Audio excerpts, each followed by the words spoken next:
হাতিয়া নবী করিম সাল্লাল্লাহু আলাইহি সাল্লামের জন্মদিন অর্থাৎ রবিউল আউয়াল মাস উপলক্ষে সিরাত মাহফিল অনুষ্ঠিত।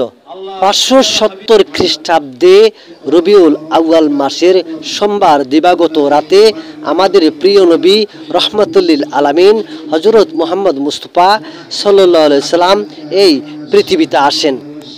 আর এই প্রিয় নবীজি হযরত মুহাম্মদ মুস্তাফা সাল্লাল্লাহু আলাইহি সাল্লামের জন্মদিন 12ই রবিউল আউয়াল মাস উপলক্ষে উপজেলার নাইম প্লাজা সুনুমিয়াজি পাবলিক লাইব্রেরি মিলনায়তনে মাহফুজুল হক কায়কোবাদের কন্যার নিজস্ব অর্থায়নে এক সিরাত মাহফিল অনুষ্ঠিত হয়।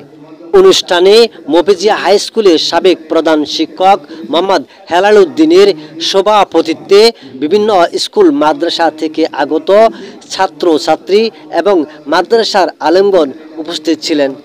উক্ত অনুষ্ঠানে আমন্ত্রিত আলেমগণ বলেন, বিশ্বনবী রহমাতুল্লিল আলামিন ছিলেন সমগ্র পৃথিবীর জন্য রহমত স্বরূপ।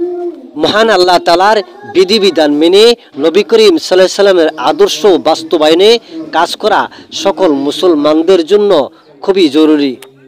সুনুমিয়াজি পাবলিক লাইব্রেরির সিরাত মাহফিলে আলেমগণ সারা বিশ্বের সকল মুসলমানকে ঐক্যবদ্ধ হবারও আহ্বান জানান। মোহাম্মদ সাইফুল ইসলাম জিহাদ, নোয়াখালী, হাতিয়া।